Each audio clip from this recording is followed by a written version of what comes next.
योग दर्शन चतुर्थ कैवल्यपाद सूत्र संख्या 13।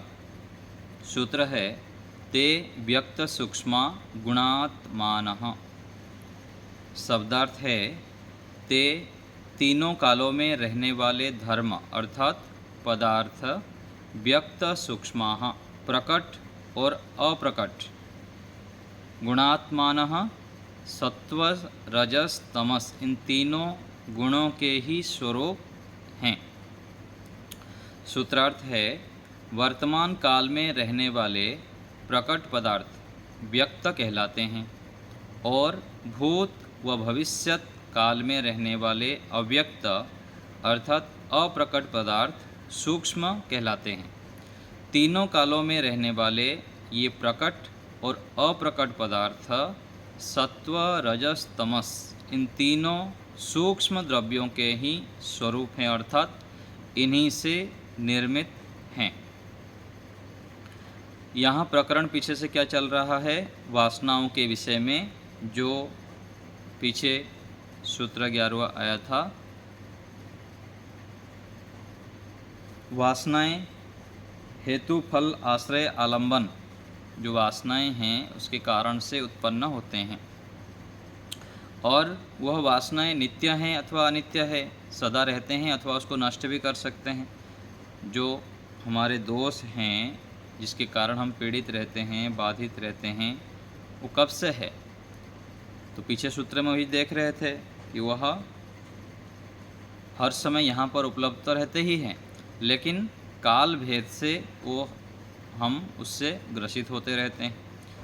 तो उसी बात को आज की जो सूत्र है उसमें भी आगे बढ़ा रहे हैं।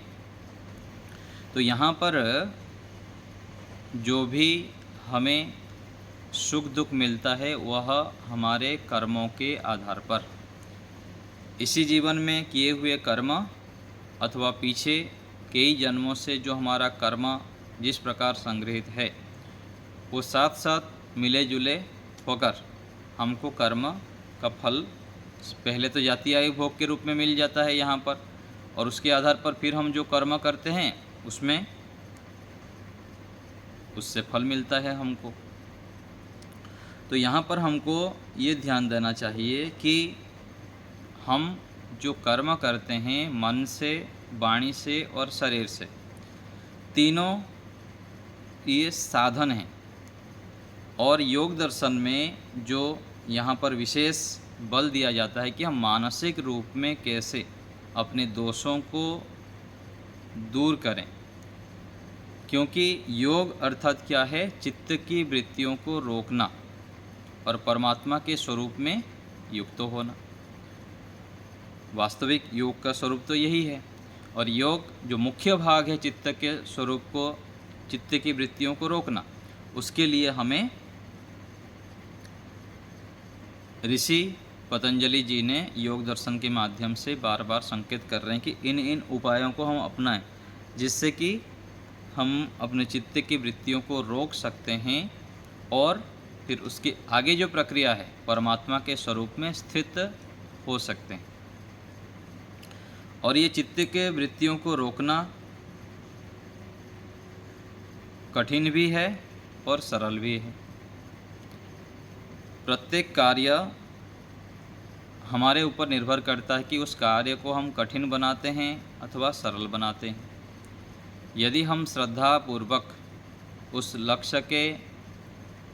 लक्ष्य को सामने रखते हुए उस उद्देश्य को जानते हैं उसका फल क्या होगा, यदि हम उसके प्रति श्रद्धा हो जाती है तो वह कार्य हमारे लिए सरल हो जाता है। और यदि किसी कार्य के फल हमको पता नहीं है, उसके परिणाम क्या होने वाला है, कितने बड़े रूप में हमको उसका लाभ मिलने वाला है, यदि हमको जानकारी नहीं है तो उसके प्रति हमारी अरुचि अश्रद्धा होती है। आज यही तो स्थिति है ईश्वर की उपासना के विषय में, धर्माचरण के विषय में, सत्य बोलने के विषय में, ये सब हमारे अधिकांश लोगों के इसके विषय में अरुचि है, अथवा पुरुषार्थता के विषय में भी। अधिकांशतः मनुष्य की जो स्वाभाविक प्रवृत्ति होती है आलस्य, प्रमाद आदि करना, क्यों आलस्य प्रमाद करता है? क्योंकि उसमें सुख दिखता है, और दूसरे तरफ नियमित दिनचर्या और पुरुषार्थी स्वभाव बनाना, उसमें दुख दिखाई देता है। जबकि ये क्या है? विपरीत कार्य कर रहे हैं। कोई भी व्यक्ति आलस्य प्रमाद करके स्थायी सुख, स्वास्थ्य, समृद्धि को प्राप्त नहीं कर सकता। पुरुषार्थ से ही ये प्राप्त होते हैं, लेकिन ज्ञान के अभाव में बार बार हमको कोई बताया नहीं, सिखाया नहीं, हमारे मस्तिष्क में भी हम नहीं बिठाए, इसलिए हम फिर पुरुषार्थ स्वभाव को अपनाते नहीं। हम वैदिक मान्यता के अनुसार सुनते हैं स्वर्ग कहाँ है और नर्क कहाँ है। तो स्वर्ग अर्थात सुख विशेष।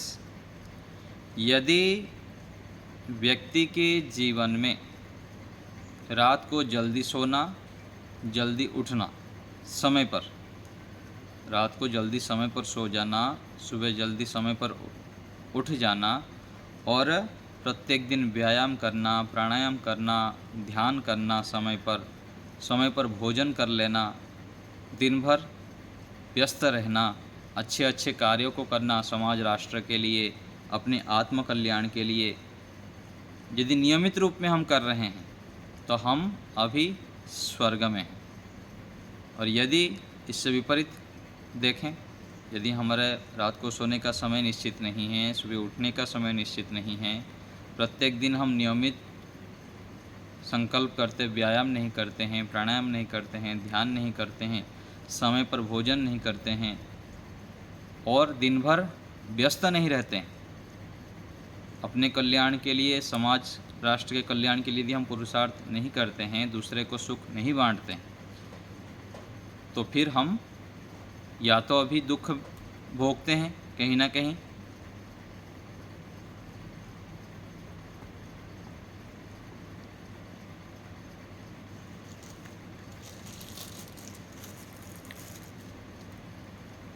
तो कहीं ना कहीं हम यहाँ अभी दुख भोगते हैं, अथवा आगे हमको दुख मिलने वाला है।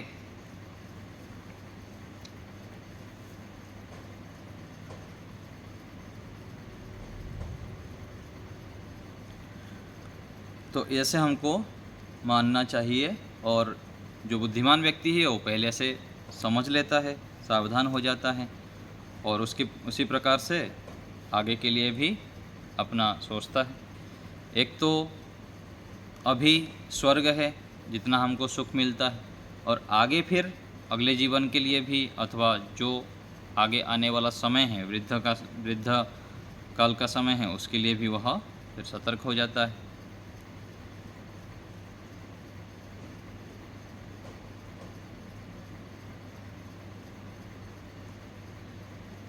आप लोग को मेरी ध्वनि आ रही है? गूगल मीट से जो जुड़े हैं,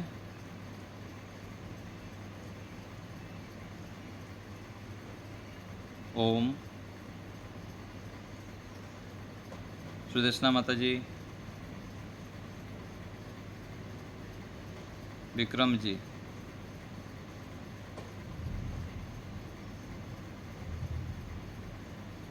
मेरी आवाज़ आपको आ रही है? तिरुमल जी,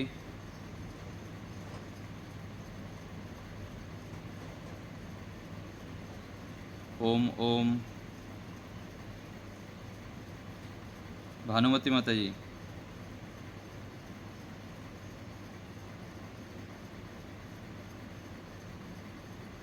सरोज माता जी,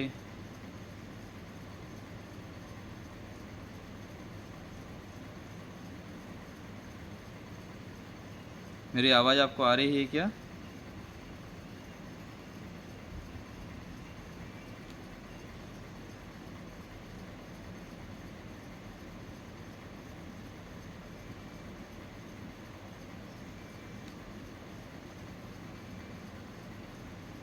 ओम, मेरी आवाज़ आ रही है राजमाता जी? ठीक है। तो हम विचार कर रहे थे कि सुख और दुख के विषय में, स्वर्ग और नरक के विषय में। तो यहाँ पर हम जब सतर्क सावधान होते हैं, अपनी दिनचर्या को व्यवस्थित कर लेते हैं, तो यहीं पर ही हम स्वर्ग बना लेते हैं, अपने जीवन को सुखमय बना लेते हैं।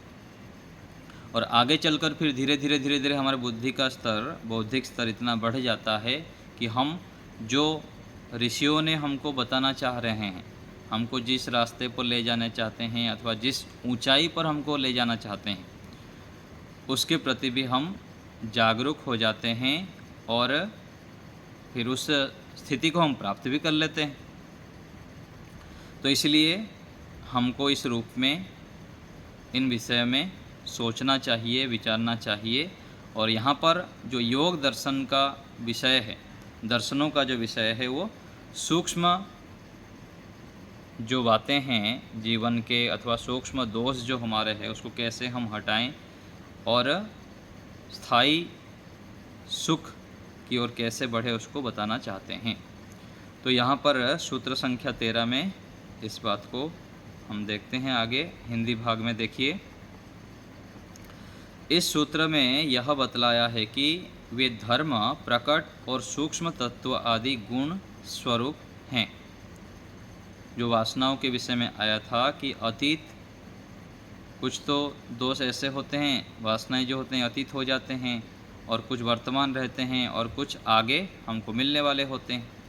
लेकिन जो भी हमको यहाँ पर सुख दुख मिलते हैं अथवा जो वासनाओं के कारण हम पीड़ित होते हैं, बाधित होते हैं, तो मूल रूप से कहाँ से वो प्रकट होते हैं। तो इसको यहाँ पर कहना चाह रहे, क्योंकि जब तक हम मूल कारण को नहीं पकड़ते हैं, उसकी ओर ध्यान केंद्रित नहीं करते हैं, तब तक हम फिर उसको हटा भी नहीं पाएंगे। हम ऊपर से फिर दुखी होते रहेंगे, परेशान होते रहेंगे।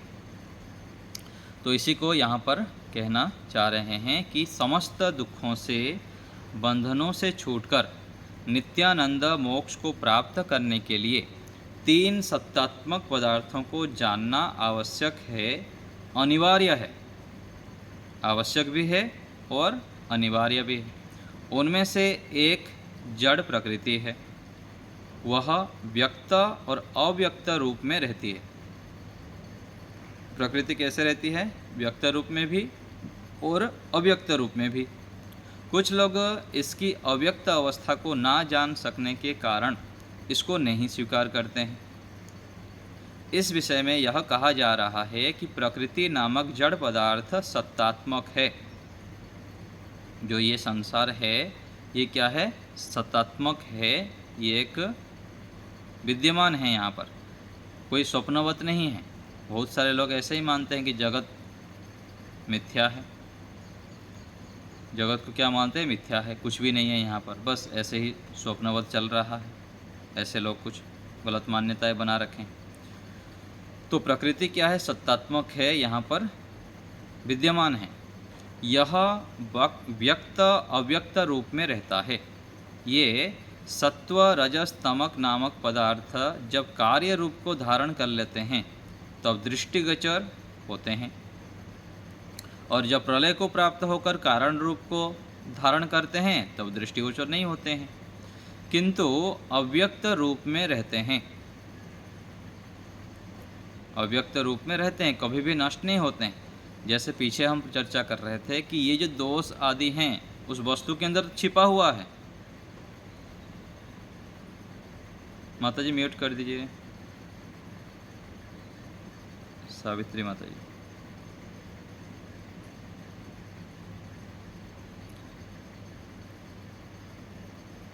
तो वस्तु के अंदर छिपा रहते हैं, छिपा ही रहता है उसमें, लेकिन उसके प्रकट और अप्रकट रूप में रहता है।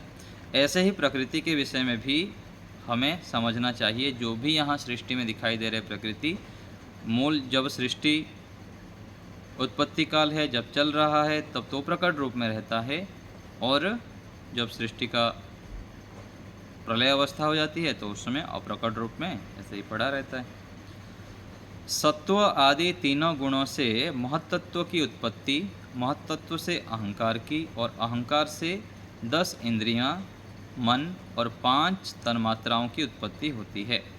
5 तन्मात्राओं से पृथ्वी आदि 5 स्थूलभूत उत्पन्न होते हैं। उन 5 स्थूलभूतों से मनुष्य आदि के शरीर की उत्पत्ति होती है। ये सभी पदार्थ सत्व आदि 3 गुणों के कार्य हैं। जितने भी शरीर से लेकर हम दृश्य जगत में देख रहे हैं, सभी सत्व आदि 3 गुणों का ही परिणाम स्वरूप है। इसलिए इनको गुण स्वरूप कहा है। जो भी संसार में उत्पन्न पदार्थ हैं, वे सब इन 3 गुणों के ही रूपांतर हैं, भिन्न पदार्थ नहीं। तो देखिए, ऋषियों ने क्यों बार बार हमको ये दृष्टि दे रहे हैं कि ये सभी पदार्थ जो भी भोजन हैं, इंद्रियों से हम ग्रहण करते हैं, इसके मूल स्वरूप को हम पहचाने, जाने, बार बार उसके ऊपर विचार करते हुए उसको मन में बिठाएं कि जो भी पदार्थ है, शरीर से लेकर जो भी खाना पीना, जितना भी हम देखना सुनना आदि करते हैं, सभी तीनों गुणों का ही स्वरूप है। यदि हम मूल रूप से तत्व को जान लेते हैं तो उसमें हमारी आसक्ति नहीं होती और वस्तु को फिर हम ठीक ठीक रूप में देख सकते हैं, सत्य स्वरूप को जान सकते हैं। जब तक हम सत्य स्वरूप को नहीं जानते हैं, फिर मिथ्या स्वरूप से जिएंगे और दूसरा उससे फिर गलत लाभ उठाएंगे, गलत उसके परिणाम स्वरूप फिर हमको गलत परिणाम हमको मिलेगा और उससे फिर हमको दुखी होना होगा। जैसे कोई भी जो खाना पीना आदि हम करते हैं, उसके पीछे पहले दृष्टि में हमारे क्या होती है कि ये तो बहुत सुखदायक है, लेकिन थोड़ी दिनों बाद यदि भोगने उसको लग जाते हैं, अधिक मात्रा में ले लेते हैं, तो फिर दुखदायी लगने लग जाता है। यदि पहले से हमको उसके मूल स्वरूप पता लग जाए कि इस वस्तु को इतनी मात्रा में स्वीकार करना चाहिए और इतना यदि मैं इससे अधिक करने लग जाऊंगा तो मुझको दुख होगा, पहले से यदि मस्तिष्क में बिठा देंगे तो फिर आवश्यक अनुसार हम ग्रहण करेंगे, स्वीकार करेंगे। तो ऐसे ही पूरा सृष्टि के विषय में हमको होना चाहिए। अच्छे से अच्छे मोबाइल है, गाड़ी है, घर है, कोई भी पदार्थ है, उसके पीछे दुख छिपा हुआ है। क्यों? क्योंकि इसके जो मूल तत्व है रज और तम, सत्व रज तम में से रज और तम है, उसमें दुख छिपा हुआ है। उसका स्वभाव ही ऐसा ही है प्रकृति के, कि उसमें 1% सुख है और 2% फिर दुख है। 3 में से 1 में तो सत्व से तो सुख मिलता है, रज और तमक को थोड़ा सा अधिक प्रयोग करते हैं तो फिर दुख मिलने लग जाता है। तो इस रूप में संसार के स्वरूप को जानना है कि 3 गुण का ही समाहार है, जुड़े हुए हैं, 3 गुणों से ही बने हैं। तो योगाभ्यासी के लिए, योगाभ्यासी को कारण और कार्य के स्वरूप का ज्ञान होने से योग मार्ग पर चलना सरल हो जाता है। कारण और कार्य, जब वह यह जान जाता है कि समस्त विश्व सत्व आदि गुणों का ही कार्य है और कालांतर में ये सभी सांसारिक पदार्थ इन 3 गुणों में लीन हो जाते हैं। 1 मिनट रुकिए, मैं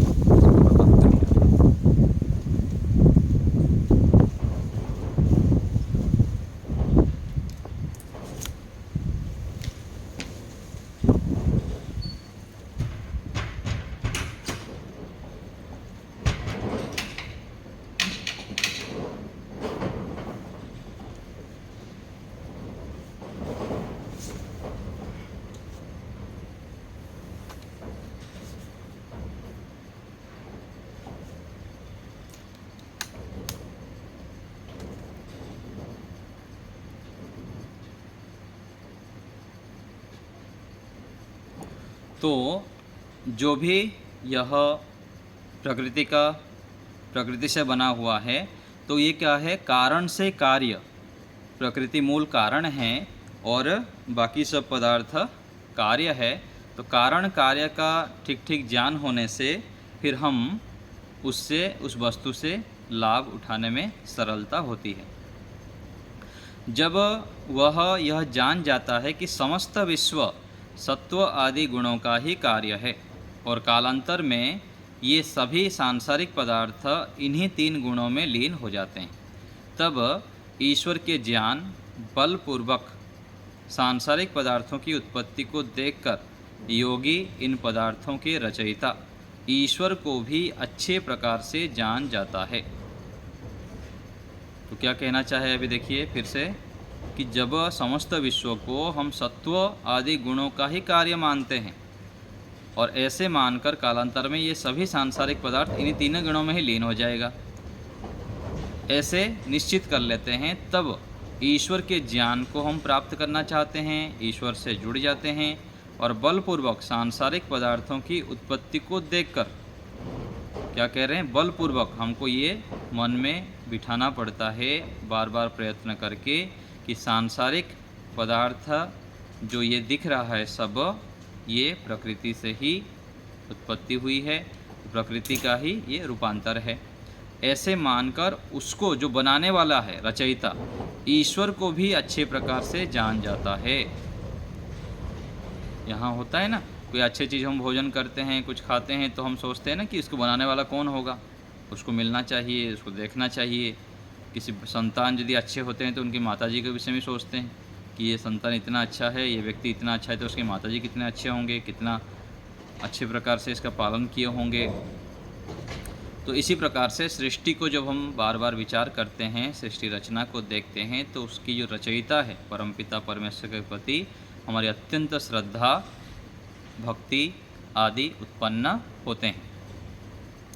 तो ईश्वर को इन पदार्थों का कर्ता मानने पर इससे स्वस्वामी संबंध नहीं रहता है और इन पदार्थों में आसक्ति भी नहीं रहती है।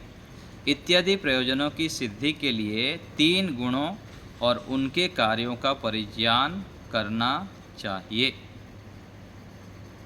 तो यही बात अंतिम में कह दिए कि आसक्ति को हटाने के लिए क्या करना पड़ेगा, तीन गुणों के स्वरूप को अच्छे से जानना है, उसके ऊपर बार बार विचार करना है और इसकी जो रचयिता है स्वामी है उसको भी हमें जानना है।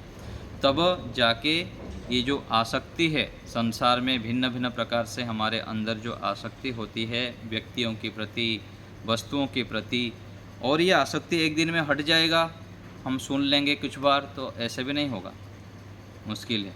क्यों? क्योंकि कई जन्मों से हम बार बार इसकी आवृत्ति किए हुए हैं और इसी जीवन में भी सुबह उठते ही हम कोई हमारे लाभ किया है, किसी से हमको सुख मिला है तो उसको हम आवृत्ति करते हैं तो उस पर राग हो जाती है, और किसी से कष्ट हुआ है तो उसको फिर आवृत्ति करते हैं तो फिर द्वेष हो जाता है।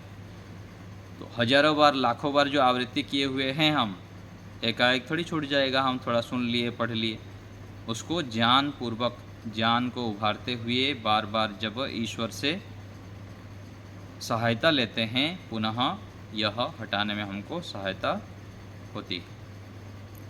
तो इस रूप में हमें विचार करना चाहिए। अभी आप लोग को कुछ पूछना हो तो बताइए, हाथ उठाइए, किसी को कुछ पूछना है।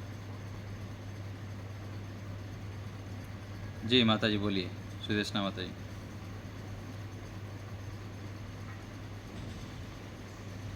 नमस्ते जी।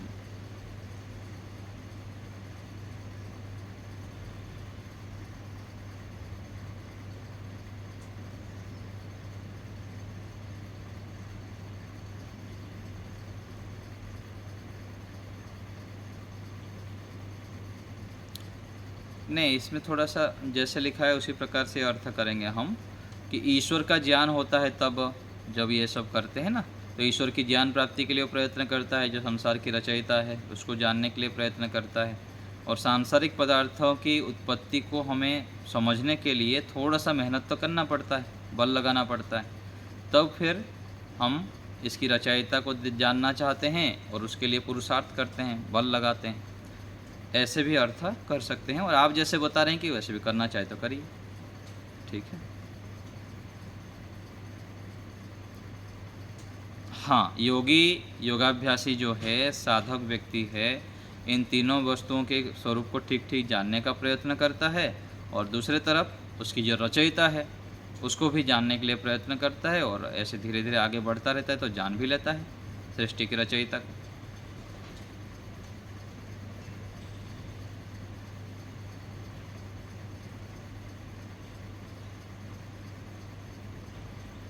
हाँ, अधिकांश अधिकांश जो दुख है हमारे कर्मों के कारण हैं।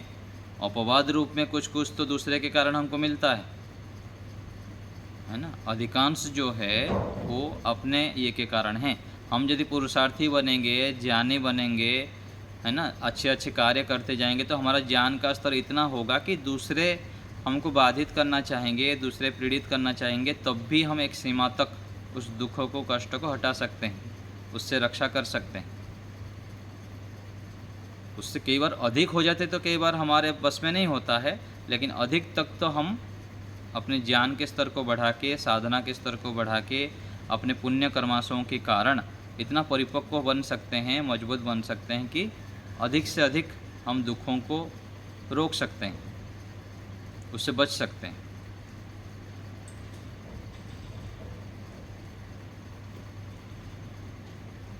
हाँ, जी जी जी। अर्जुन जी बताइए। नमस्ते जी। जी।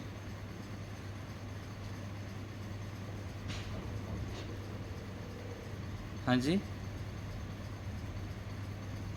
हाँ जी। जी।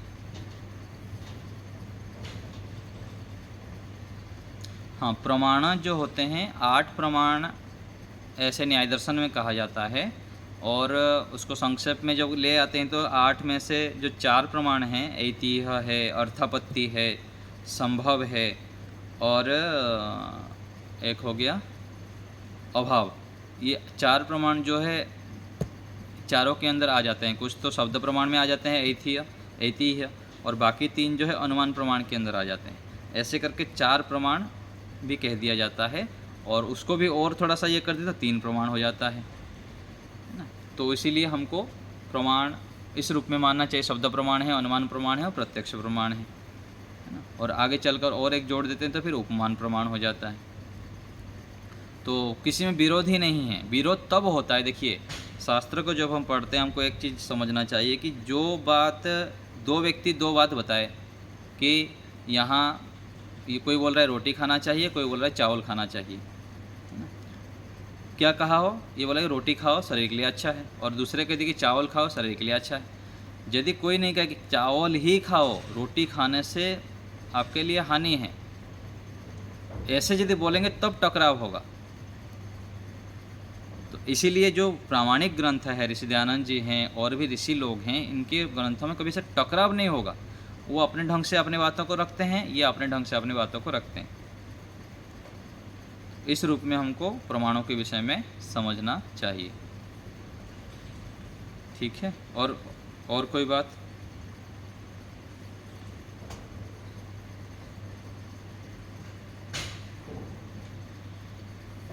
जी नमस्ते।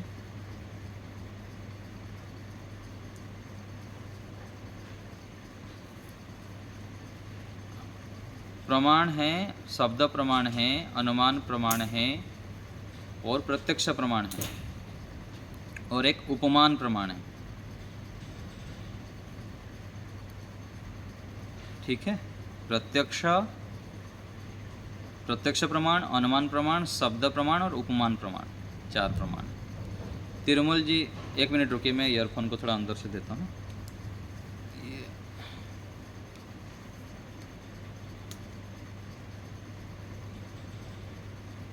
हाँ बताइए तिरुमल जी, आप कुछ बोल रहे थे।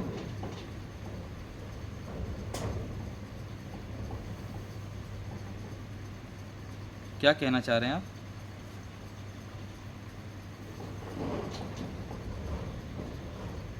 हाँ बाद में।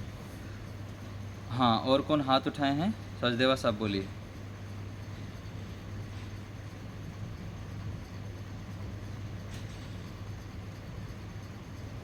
सचदेवा साहब बोल रहे हैं कुछ, बोलिए। नमस्ते जी।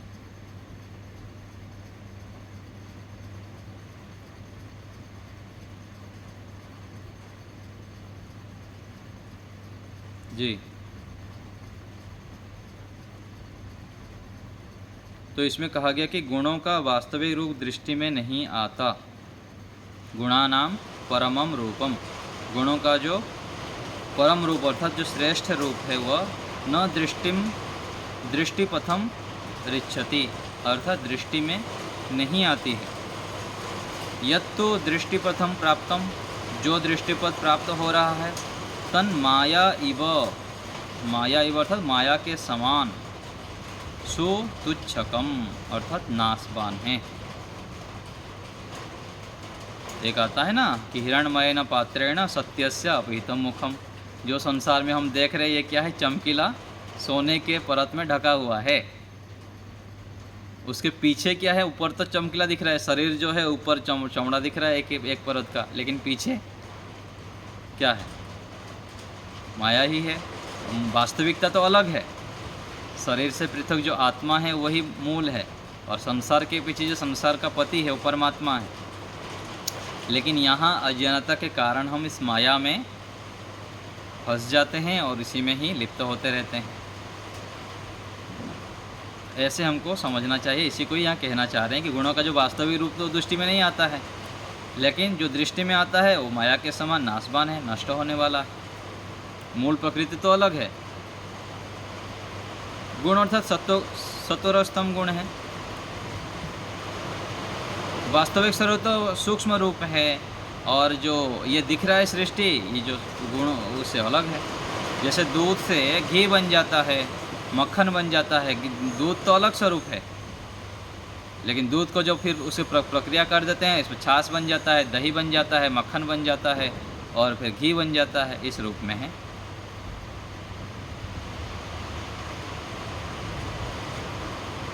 नहीं, पदार्थ में तो रहते हैं, पदार्थ में रहते हैं, लेकिन जिस स्वरूप जैसा है वैसे हमको दिखते नहीं हैं। ये हाँ, दृष्टि में नहीं आते, यही कहना चाह रहे हैं। जो दिख रहा है उसी प्रकार से वो स्वरूप का, उसी वस्तु का स्वरूप नहीं है। हाँ, वो अलग स्वरूप है। जी जी, ठीक है। जो दृष्टि में आ रहा है वो अलग आ रहा है, और जो वास्तविक स्वरूप है वो अलग है। हाँ जी, हाँ जी, ठीक। हाँ, उस रूप में नाशवान है। जी जी जी, हाँ जी, हाँ जी। मीना माता जी,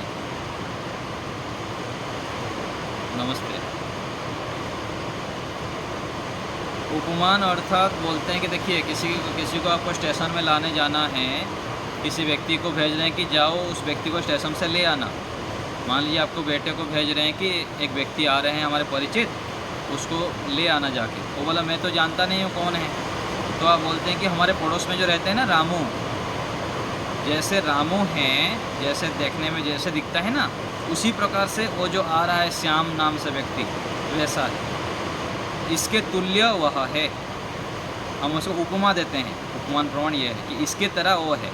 आपको जब दिखेगा तो ऐसे ही दिखेगा, तो आपको पता लग जाएगा। तो ये उपमान प्रमाण है, ठीक है।